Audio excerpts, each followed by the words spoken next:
Здравствуйте! Доброе утро! И последний день рабочей недели встречаем с вами мы, Влад Портнов и Светлана Звонарева. Мы вас приветствуем. Пятница распахнула свои объятия, обещает хорошее окончание рабочей недели и сулит много интересного не только на сегодня, но и на выходные.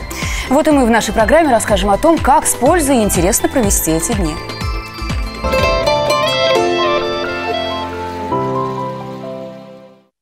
Форма, простые упражнения для бодрости тела и духа. Приятного аппетита! Готовим просто и со вкусом. На заметку советы, которые пригодятся всем. Для кого-то лето – это время отдыха, а есть и те, кто использует эти дни для интенсивной подготовки. Вот и в Казанском театре кукол для малышей и их родителей готовится премьера. Наша коллега Эльмира Шигапова заглянула в цеха театра и первой увидела, как рождаются герои новой постановки «Принцесса Крапинка».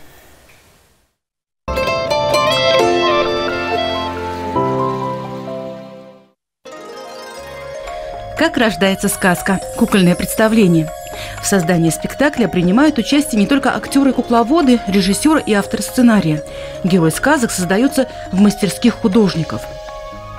Это бутафорский цех, один из основных цехов театра кукол «Кикият». В нем изготавливаются персонажи будущих спектаклей и, то есть фактически артисты спектакля, с которыми работает уже живой артист. Работает в нем 4 человека. Надежда Николаевна Коняхина, старшая цеха. Нам приходится работать больше руками. Меньше в столярном цехе там есть, например, пилы, и это. У нас только под рукой ножницы и иголка. Иногда мы на швейной машине это все делаем, но все постоянно обшиваем ручки вручную. Особенность постановки в национальном колорите, который несет в себе глубинную связь с прошлым и дарит возможность соприкоснуться к исторической памяти. Этот спектакль поставлен по мотивам голландской народной сказки. Сейчас мы изготавливаем как раз новый спектакль, который будет премьера осенью, «Принцесса Крапинка». Вот это как раз она у меня, мы сейчас сделали с технологами механику, сейчас будет обклеиваться, я сейчас подбираю волосы, которые у нее будут, другие персонажи, то есть сейчас активно вырастают наши персонажи, которые будут радовать вас осенью. О традициях голландцев мы очень много смотрели их любимые цвета, что они любят.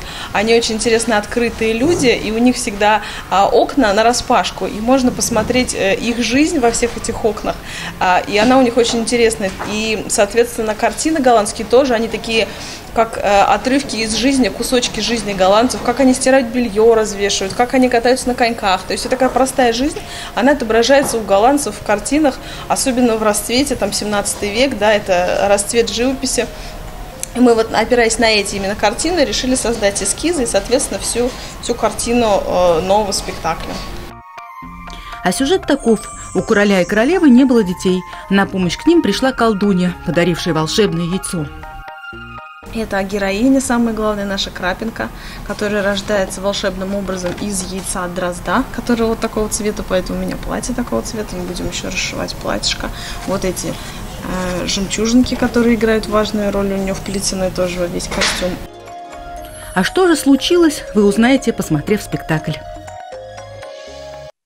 Сегодня открывается 12-й международный фестиваль исторической техники, в программе которого не только выставка ретро-автомобилей, но и ралли старинных машин. Подробности этого интересного фестиваля узнаем у председателя комитета ралли Российской автомобильной федерации Игоря Сухова. Доброе утро, здравствуйте. Доброе утро.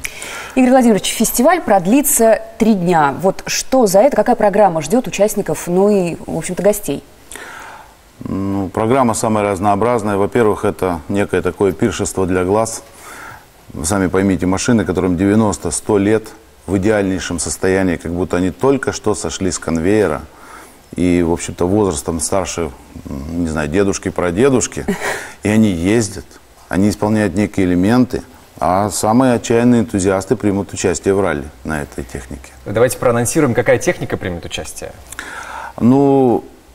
Надо немножко окунуться в историю вопроса. В 2007 году Фарид Хайруллович Мухаммедшин возглавил группу энтузиастов и провел первый фестиваль казанской исторической техники. Казанский фестиваль исторической техники на небольшой поляне рядом с селом Ильинское. За эти годы фестиваль превратился в международное мероприятие.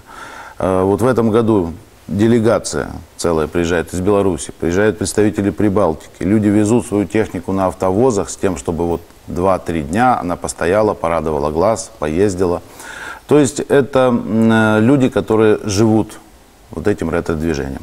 Вообще нужно сказать, что за последние лет 7 ретро-движение получило значительное развитие. Это связано как с какой-то ностальгией, так и с тем, что люди стали интересоваться историей, с какой-то национальной идеей. И видов очень много. Есть ретро-фестивали, есть конкурсы де элеганс, есть ретро-ралли, есть тайм-атаки на закрытых трассах. И самое главное, что молодежь увлеклась вот этим процессом. Теперь, собственно, по фестивалю, ну вот, будет выставка, будут конкурсы водительского мастерства, естественно, будет некая культурная программа в виде концертов, аналогичных вещей. И организаторы в этом году решили изюминкой фестиваля сделать именно ретро-ралли. Нас гостеприимно принимает ваш горнолыжный курорт Свияжские холмы, а, собственно, маршрут, он секретный, он зашифрованный, в этом и есть смысл ретро-ралли, будет проходить по улицам молодого города Иннополиса и его окрестностям. Вот то, что я могу вам рассказать о фестивале. Только автомобили? Или еще мотоциклы тоже будут? Нет, мотоциклы. Более того, мотоциклы с колясками мы допускаем в ралли. Там точно так же штурман будет находиться с дорожной книгой, будет диктовать, несмотря на шум ветра или, не дай бог, пойдет дождь. То есть это отчаянные ребята. То есть сами ребята. участники не знают, какой маршрут будет? Конечно, им выдается дорожная книга, где маршрут зашифрован. По городу Иннополиса будут задания, квесты, они будут их разгадывать, получать некие цифры, определять нормативы своего времени, будут слаломы, будут участки на регулярность движения. Это очень сложно, это действительно спорт. То есть это какие-то соревнования все-таки будут, не просто вот покрасоваться, проехаться, нет, да? А это нет, еще... Нет. С прошлого года проводится Кубок РАФ по ретро-ралли, 8-этапный.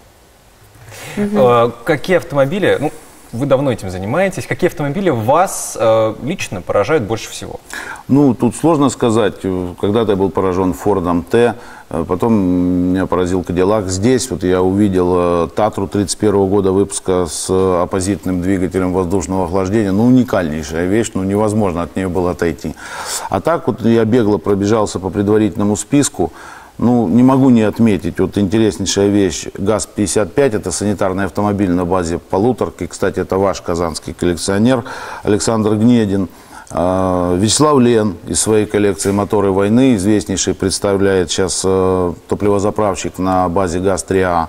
Бантам БРС-40 из Самарского музея внедорожной техники, уникальнейшая коллекция из Ирбитского музея мототехники. Ну, перечислить сложно. Каждый может найти то, что ему нравится. То есть это только наши автомобили советские? Или Почему? будут Да, ну, Татра. иномарки? Вроде как мы Чехословакия. Можно мне скидку как Конечно, женщине сделать?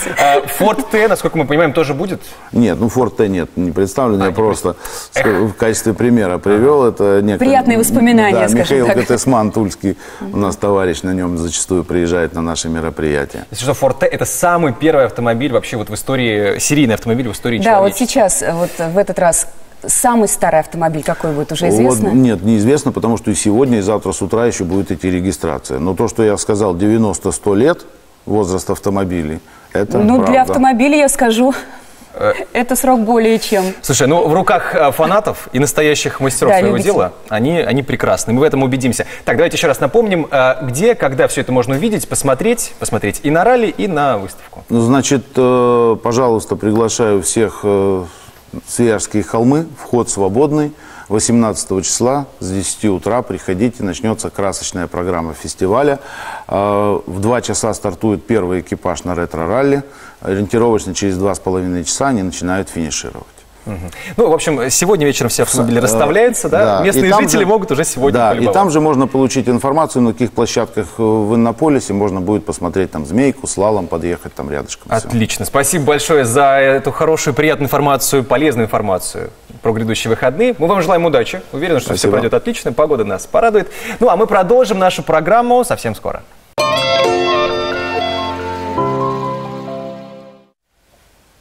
До Доброе утро! Приступаем к советам астрологов. Если вы верите в астрологию и предсказания звезд, следующая информация для вас. Овны, будьте эмоционально сдержанными сегодня. Репутация в личной жизни может слегка пострадать после некоторых резких высказываний. И вы не увидите молниеносных результатов своего труда, если опоздаете на работу. Учтите, что от вашего ответственного отношения зависит и зарплата, и дальнейшая карьера. Тельцы, у вас благоприятный день. Возможно, вам посчастливится решить проблемы, которые не покидали вас на протяжении последних дней. Вероятно, близкий человек окажет вам неоценимую услугу, и вы еще раз убедитесь в его преданности вам. Близнецы, лихо расправиться со всеми, кто решит вставлять им палки в колеса. Поездка по делам окажется полезной и приятной, ведь вы можете познакомиться с интересными людьми. Ну а серьезные разговоры с любимым человеком поможет расставить все по своим местам. Чтобы приблизиться к заветной цели, раку нужно занять твердые позиции в карьере. Вечером вам подвернется подработка, поэтому не отказывайтесь от нее. Если в личной жизни включите здравомыслие, то окажетесь в выигрыше. Львы, новые мысли или действия, направленные на повышение материального благополучия, принесут весомые результаты. День благоприятен для активных физических нагрузок и коллективных мероприятий, где первую скрипку, конечно же, будете играть вы. У Дев сегодня неблагоприятный день. Возможны трудности в семейных отношениях или разногласия с партнерами. Звезды предупреждают женщин Дев о возможном скором завершении романтического увлечения. Но заканчивается одно и начинается другое. Надеемся. Продолжаем программу с советами для тех, кто в преддверии осени начинает обновлять свой гардероб. Магазины предлагают достаточно широкий ассортимент товаров, а мы решили рассказать, как модные тенденции предлагают сочетать, казалось бы, несочетаемые предметы одежды. Слово Селине Софиулиной.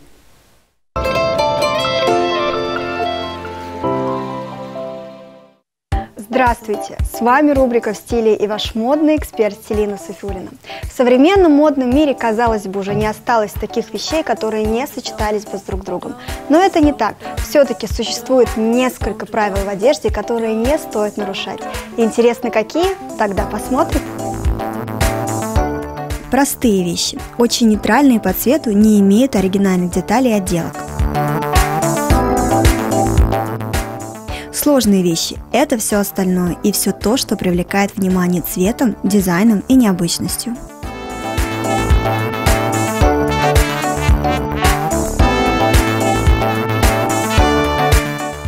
Первый вариант – простая одежда плюс сложные аксессуары.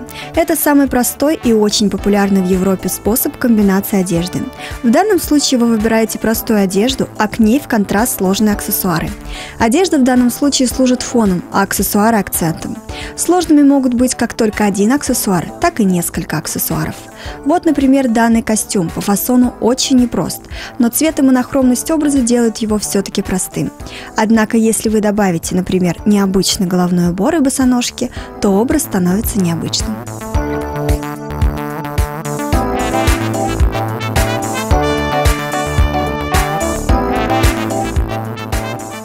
Второй вариант. Одна сложная вещь из одежды плюс все остальное простое, в том числе и аксессуары. Здесь вы выбираете какую-то вещь из одежды сложную по дизайну, цвету или текстуре, а все остальное оставляете простым. Простые вещи лучше всего брать в близких оттенках, чтобы они служили фоном для оригинальной вещи. Например, необычная блуза с воланами, яркого желтого трендового цвета, плюс простые джинсы, хотя на нашем примере они чуть сложноваты, и обычные лодочки. Весь акцент пришелся на блузу.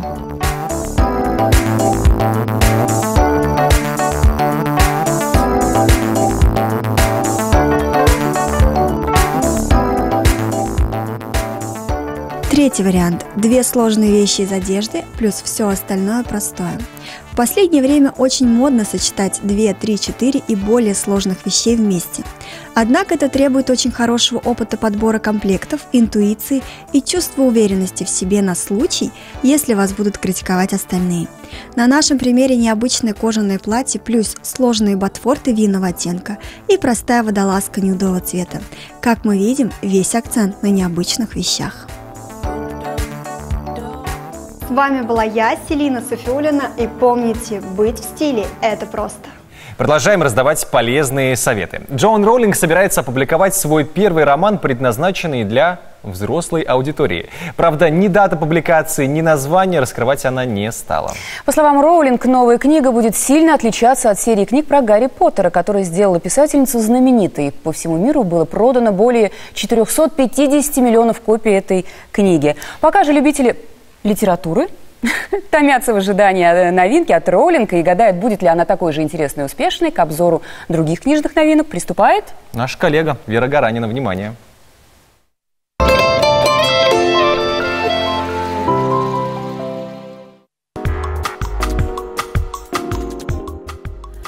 Михаил Жванецкий. Книжка называется «Разговор отца с сыном».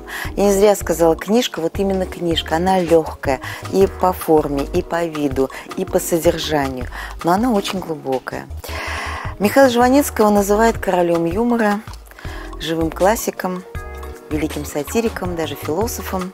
Лично я готова подписаться под каждым из этих определений, потому что все, что он пишет и говорит, не просто весело, умно, тонко и очень точно. «Разговор с сыном» – это сборник советов, как нам строить отношения со своими детьми. Понятное дело, что Жванецкий нас ничему не учит, никакой дидактики, никаких поучений в этой книге, конечно же, нет. Здесь просто мысли вслух, которые хочется взять себе.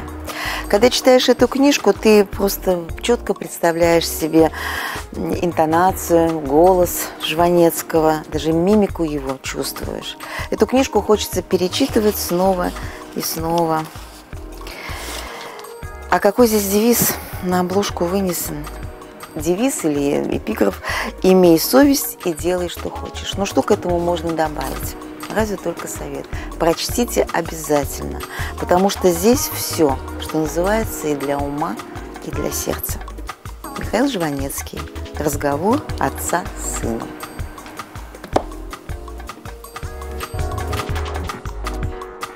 Александр Полярный. «Мятная сказка». Признаюсь, меня привлекло в этой книге название. В слове «мятное» есть какое-то послевкусие. К сожалению, в тексте я этого послевкусия не почувствовала. Сюжет довольно грустный. Здесь рассказывается история мальчика, который живет в приюте, и который понимает, что в мире нет справедливости, и что у каждого своя правда. Здесь довольно яркая сюжетная линия. Сюжеты сменяются очень быстро. Ты не успеешь как бы переварить, осознать один, тебе уже автор предлагает другой сюжет. И в этом смысле книгу читать совсем не скучно. Однако, вот сколь быстро сюжеты сменяют друг друга, столь быстро эта книжка после прочтения и забывается. Эта книжка очень современная. Я говорю даже не о сюжете, я говорю об исполнении. Как-то очень скороспело, как-то не глубоко. Но это моя точка зрения. Я бы так сказала, на потребу дня. И все же я вам рекомендую эту книжку почитать. Хотя бы для того, чтобы отличать литературу с большой буквы от книжек на каждый день. Александр Полярный. «Мятная сказка». Итак, книги нас делают умнее. А насколько умнее? Сейчас узнаем. И в каких сферах? Сейчас узнаем, да. У нас есть повод. У нас есть подарок. Билет на колесо обозрения вокруг света у Ривьеры достанется тому, кто первым правильно ответит на вопрос. Задавай вопрос. Как называлось государство Иран до 1935 года? Да, вы наверняка слышали этот термин, и сейчас вы его вспомните. Как только вспомните, сразу дозванивайтесь 570-50-75. Ну, а пока вы думаете и дозваниваетесь, мы поговорим про рецепт оригинального бутерброда или бутерброда, кому как больше нравится. Сэндвич на гриле. Главное, что вкусно было. Главное, что вкусно, да. Посмотрите, может понравится.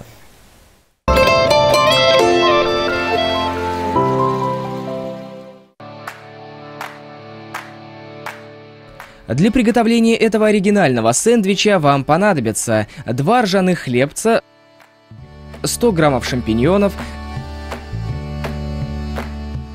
2-3 ломтика копченой курицы, 60 граммов тертого пармезана, 1 чайная ложка тимьяна, 2 зубчика чеснока и 1 столовая ложка петрушки.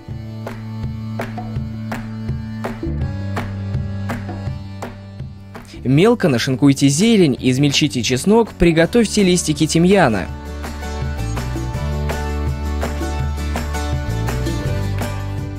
Шампиньоны нарежьте пластинами и обжарьте вместе с чесноком и тимьяном в небольшом количестве масла.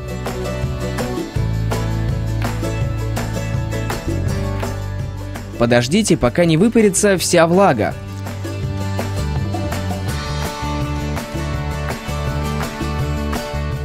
Посолите, поперчите и добавьте петрушку.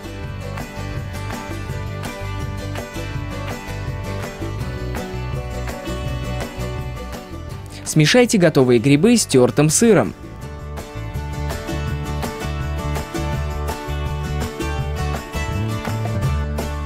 Теперь можно приступать к выкладыванию начинки. На хлебец положите кусок курицы, сверху жареные грибы. Накройте вторым хлебцем и запеките сэндвич 2-3 минуты.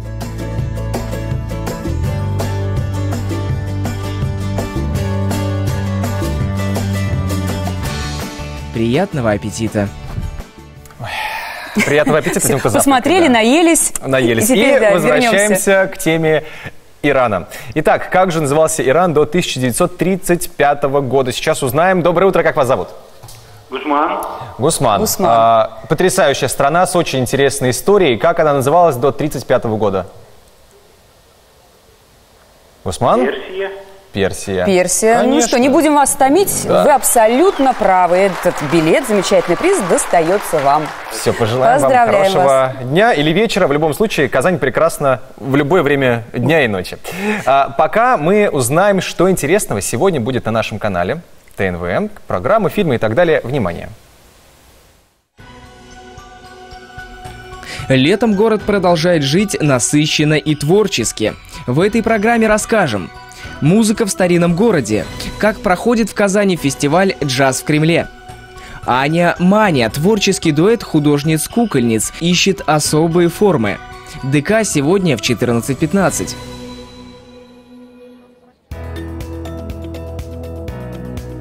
Город большой и перспективный, стремительный и шумный. Какие опасности он скрывает и как им противостоять? Я обнимаю глобус сегодня в 14:45.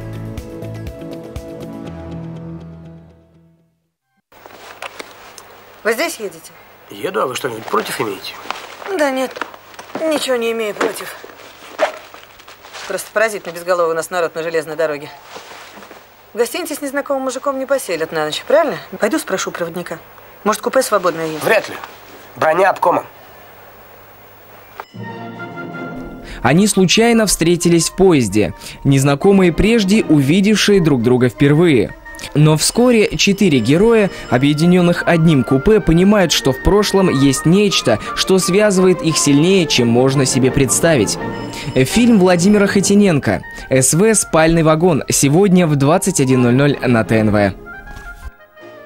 Вторая декада августа продолжает радовать нас комфортным теплом. Напоминаем вам, что сегодня, 17 августа, пятница. Всем, кто интересуется погодой на сегодня и ближайшие дни, сообщим, что она будет соответствовать нормам для второй половины августа. Будет не жарко, малооблачно, ну и, скорее всего, без существенных осадков. Ну, о конкретных метеоцифрах узнаем у нашего коллеги Даниила Кинжаева, который, кстати, до сих пор находится в Крыму. Ну никак не хочет уезжать. Не может, да, не может. Тем не менее, мы его вызываем на работу прямо сейчас. Даниил, привет, ты нас слышишь? Привет, ребят, всем здравствуйте, доброе утро. Наконец-то я добрался до Айпетри. Я сейчас нахожусь на высоте 1200 метров над уровнем моря. А за моей спиной вы можете видеть огромнейший, просто огромный город Ялта, который с этой самой высокой точки Крыма кажется вот таким вот маленьким, вот таким вот.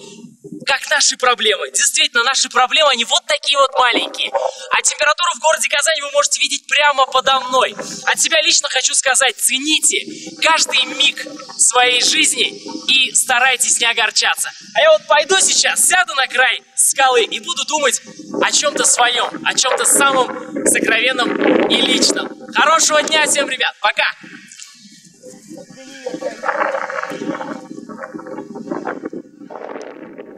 Да, Даниил, если не вернешься, твои проблемы вырастут. Слушай, он слишком быстро отключается. Нужно спросить у него, когда он все-таки собирается возвращаться на работу-то. Ну, хотя ладно, пускай дистанционно хотя бы так нам рассказывает. Так, сегодня самое главное, что без осадков. плюс 21-23 днем. Нормально. Замечательная пятница, я считаю, удалась. Хорошая, свежая. Итак, если вдруг вам будет интересно пересмотреть интервью, какие-то полезные советы, сюжеты, рецепты, все это можете найти на нашем сайте tnv.ru, в YouTube, конечно же, и наша группа ВКонтакте. Да, утренняя программа «Здравствуйте». Не забываем про социальные сети. Добро наша группа ВКонтакте, да, как ты уже озвучил. Мы там всегда, так что пишите, мы с вами с удовольствием пообщаемся. После рекламы у нас будет еще несколько интересных тем. Оставайтесь на ТНВ.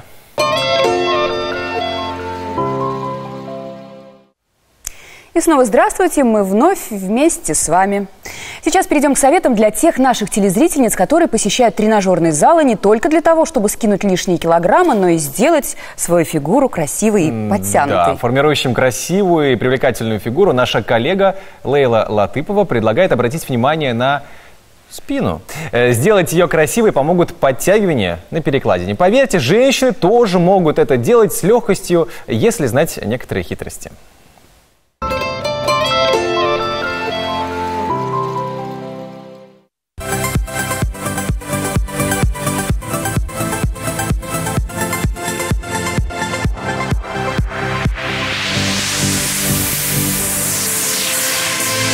Пошлите тренироваться. Привет. Привет. Ну что, размялась? Да, мышцы разогреты, готовы к работе. Отлично. Сегодня мы будем работать над широчайшими мышцами спины. И начнем мы с подтягивания. О, это нелегко. Поехали.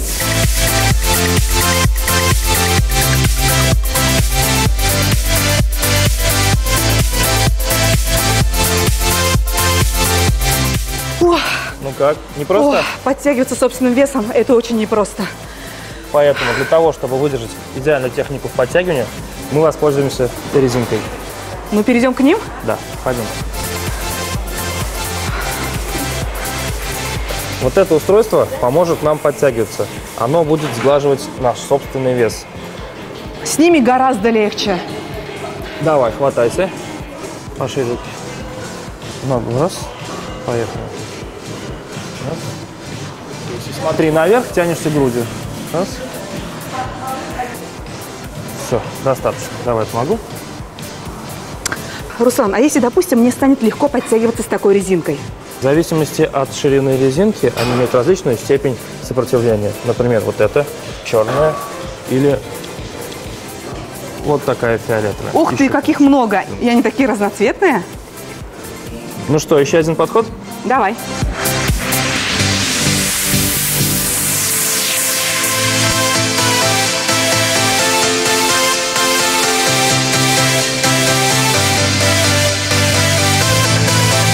Напоминаю, мы качаем широчайшие мышцы спины. Давай, плечи назад, грудь кверху, локтями тянешься к корпусу. Достаточно. Могу? Все, отлично, ты молодец. С подтягиванием у нас все. Развитые и сильные широчайшие мышцы спины образуют тот самый V-образный силуэт, который считается эталоном как среди мужчин, так и среди женщин. Казанские пляжи не отпускают не только отдыхающих, но и спортсменов разных видов спорта. В нашем городе этим летом играли в пляжный волейбол, пляжный футбол. Ну а сегодня начинается всемирный гран-при по пляжному теннису.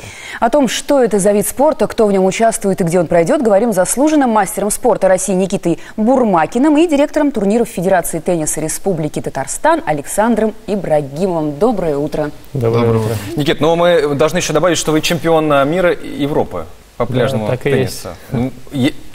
Мы гордимся вами. Мы гордимся. Спасибо. Давайте для начала разберемся с тем, что же такое пляжный теннис, чем он отличается, чем эта игра отличается от классического тенниса. Ну, пляжный теннис, в отличие от большого тенниса, зародился относительно недавно, в 1978 году в итальянской Равенне. Итальянцы впервые начали играть в пляжный теннис. Вот. А официально соревнования проходят с 2008 года под эгидой Международной Федерации тенниса, ITF. То есть 10 лет, то есть молодой. В Казани они впервые проходят? Нет, в Казани нет, третий раз. Так, мы видим... Сейчас, подожди, мы сейчас доберемся до Казани, потому что давай пока с ракеткой разберемся. Можно посмотреть ее? Да, вы же не просто так ее принесли, наверное. Так, ну, во-первых, мы здесь видим... Без решетки. А я думала, она в чехле. Просто это не чехол, это она такая так и есть, да?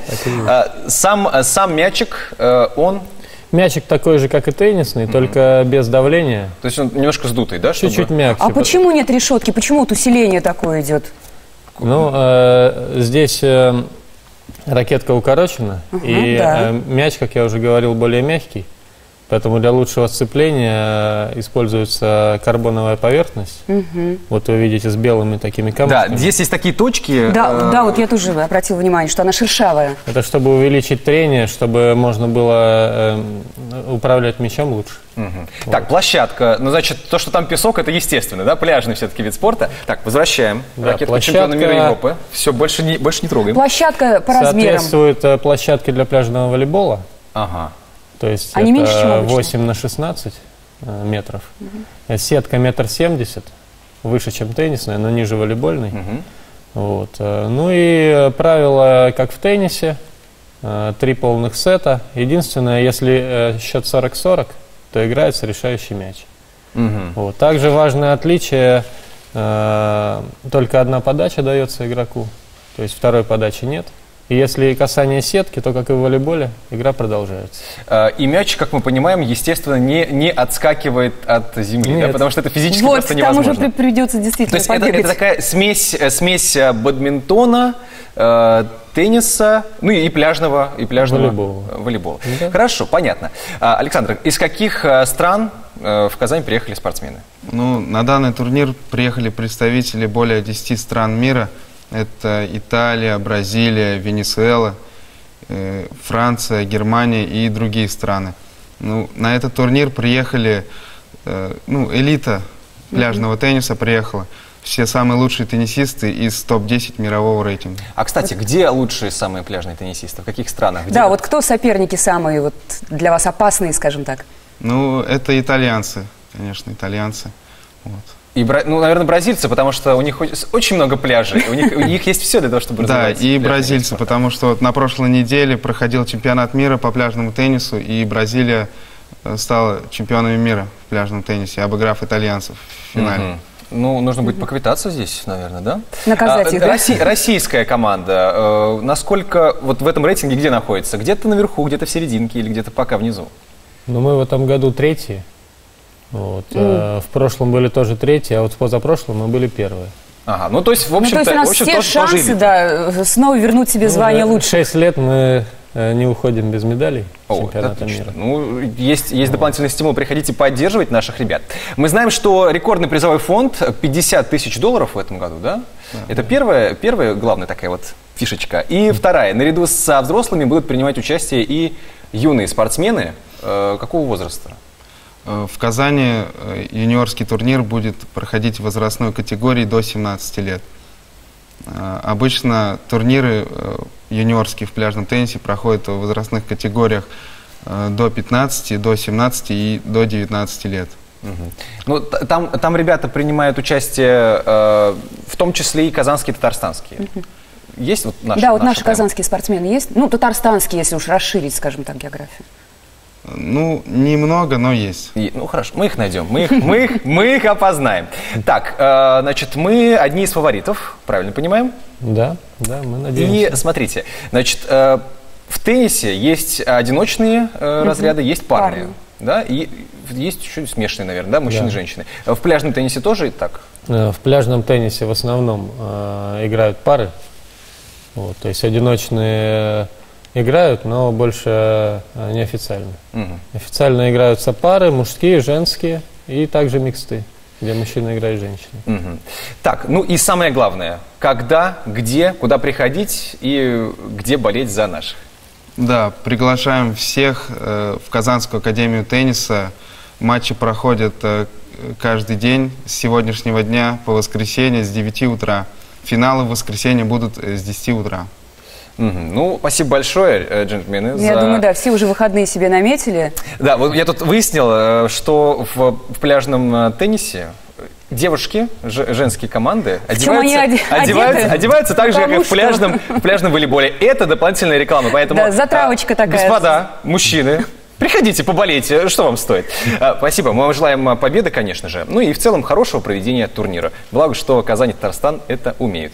Мы продолжим говорить, немножко поменяем тему. Теперь поговорим про кино. Да, следующая информация для любителей кино. В сети появились подробности продолжения самого кассового фильма «Аватар». Создатели обещают во второй части новых фантастических героев, новые внеземные культурные традиции и массу приключений. Ждать «Аватара 2» стоит только в 2020 году, к сожалению. Сколько можно уже переносить-то? Непонятно, почему такой перерыв между первой и второй частью вот так вот фильма? Уже больше 10 лет. В такие сроки обычно выпускают ремейки. Ладно.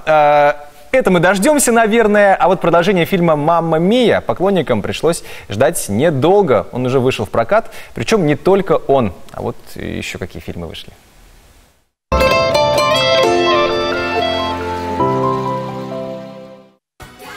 Начнем с приятной премьеры, музыкальной, комедийной «Мамма Мия 2».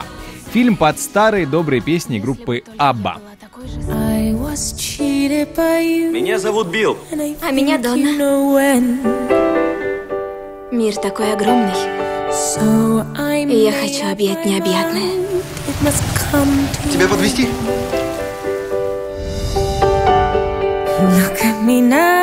Она скучает по своему парню. По которому? Сбежать на райский греческий остров, чтобы гулять по улочкам очаровательного города, наслаждаться местной кухней, танцевать до утра, кататься на яхте, влюбиться без памяти. Что может быть лучше? Ну, видимо, посмотреть все это в виде киноистории. Музыка, любовь, слезы и поцелуи. Девушки, вам нравятся такие фильмы. Полная противоположность — фильм «Слендермен». Ужастик. В общем, если вы поклонник этого жанра, ничего особо нового для себя не увидите. Обычный мистический и психологический триллер. Главная фишка в антагонисте. Сам Слендермен, или тощий, высокий или тонкий человек, был придуман лет 10 назад на просторах интернета в качестве страшилки, городской легенды. Затем образ высокого непонятного существа с длинными конечностями и без лица стал часто появляться в компьютерных играх и фильмах. Теперь сняли второй фильм конкретно про него. У этой картины очень много отрицательных отзывов. Шквал критики вызван тем, что в основу сюжета легла реальная жуткая история убийства, произошедшая в Штатах. В общем, с детьми не ходить, психологически неустойчивым не ходить, любителям острых ощущений, ну, думайте сами. История действительно жуткая. Кто здесь? Ну а завершим обзор ярких премьер добрым фильмом «Аксель». Герой случайно находит новую военную разработку — гигантскую собаку-робота по имени... Правильно, Аксель. Обладая искусственным интеллектом следующего поколения, но с огромным сердцем верного пса, Аксель быстро становится лучшим другом парня. Но военные не намерены просто так отказаться от своей разработки. Как там говорится, мы в ответе за тех, кого приручили.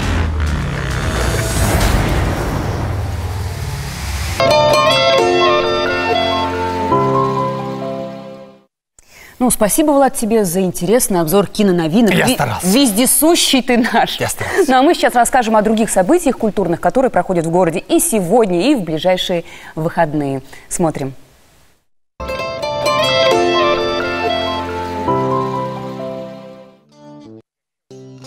Каждую пятницу августа казанцы и гости города могут увидеть архивные записи легендарных спектаклей театра Камала. Спектакли транслируются под открытым небом на стене у живописной набережной озера Кабан. Сегодня пришедшие увидят Галиабану Мирхайдара Файзи в недавней постановке Ильгиза Зайниева. Этой драме уже более 100 лет, и все эти годы она не сходит с подмостков татарских театров, заставляя зрителей вновь и вновь сопереживать влюбленным героям. Начало показов в 20:30.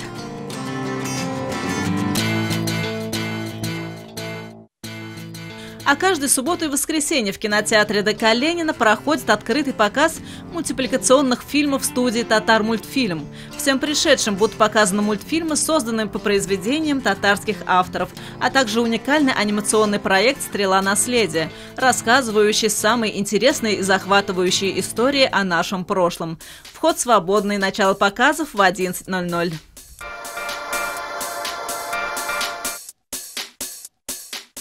12-й международный фестиваль исторической техники пройдет на территории горнолыжного комплекса «Свияжские холмы». Ожидается более 200 исторических автомобилей и мотоциклов от коллекционеров России и зарубежья. Будут представлены раритетные автомобили начала 20 века, большая коллекция военной техники и представительских машин послевоенного времени. Фестиваль продлится с 10 утра до 6 часов вечера. А кофеманов ждут завтра на набережной озера Кабан. Здесь пройдет кофейный фестиваль. Лучшие баристы казанских кофеен поделятся своим опытом и расскажут, как готовить кофе на любой вкус. В программе лекции, конкурсы, дегустации и много всего интересного. Начало в 13:00. Вход открыт для всех желающих. В воскресенье в парке Урицкого пройдет фестиваль славянской культуры «Яблочный спас». На праздник приедут фольклорные коллективы и мастера народно-художественных промыслов из разных районов республики. Пришедшие смогут принять участие в народных гуляниях, а также попробовать разнообразнейшие блюда, приготовленные из яблок. Ремесленники поделятся с гостями праздника секретами мастерства и помогут своими руками изготовить сувенир в славянских традициях. Начало праздника в 14:00. Да, нелегкая вам предстоит задача из такого разнообразия выбрать для себя какое-нибудь мероприятие. Поэтому все такое интересное, все такое яркое. На любой вкус. На любой вкус. Самое главное, что... И кошелек. Да. Нужно сегодняшний день для начала распланировать, и нам в этом поможет... Да, может быть, вы и сделаете выводы для себя. Гороскоп. Вторая половина, 6 знаков. У весов сегодня день отдыха, размышлений и созерцательности, благоприятные физические нагрузки, занятия спортом, длительные прогулки. Отношения с любимым человеком наладятся, но следите за тем, чтобы не обидеть его неосторожным словом. В общем, пятница сегодня должна быть такая: прогулка по лесу, пробежка. И молчать. Да, вместе с любимым человеком. Пятница в тишине. Вместе с любимым человеком, но молчать, дабы чего не сказать лишнего. День успешных дел для тех скорпионов, кто самостоятельно осмыслил план действий. И, возможно, появится желание с кем-нибудь поделиться впечатлениями и обсудить свои проблемы. Звезды предупреждают, что это может принести разочарование. Стрельцы, возможно, сегодня вам посчастливится решить проблемы в личной жизни, которые не покидали вас на протяжении последних дней. Звезды гарантируют признание и успех в том случае, если ваши поступки будут основаны на глубоких чувствах и убежденности в собственной правоте. Гороскоп не рекомендует Козерогу бросаться из крайности в крайности, даже если ситуация в личной жизни накалится до предела. Если вы решили что-то для себя, то уже не отступайте назад и не слушайте подсказок друзей. Сегодня у водолеев критический, но благоприятный день, вернее, неблагоприятный день, сопряженный с целой чередой неудач. События этого дня могут привести на грань стресса. Держитесь. Сегодня для рыб совет такой: доверьтесь шестому чувству, не прогадаете. Поверьте, никакие ловушки не испугают, если вы искренне признаетесь в любви тому, чье расположение добиваетесь не первый месяц. Ну что ж, это все, что мы вам успели рассказать сегодня. А что вас ждет в понедельник, узнаете прямо сейчас.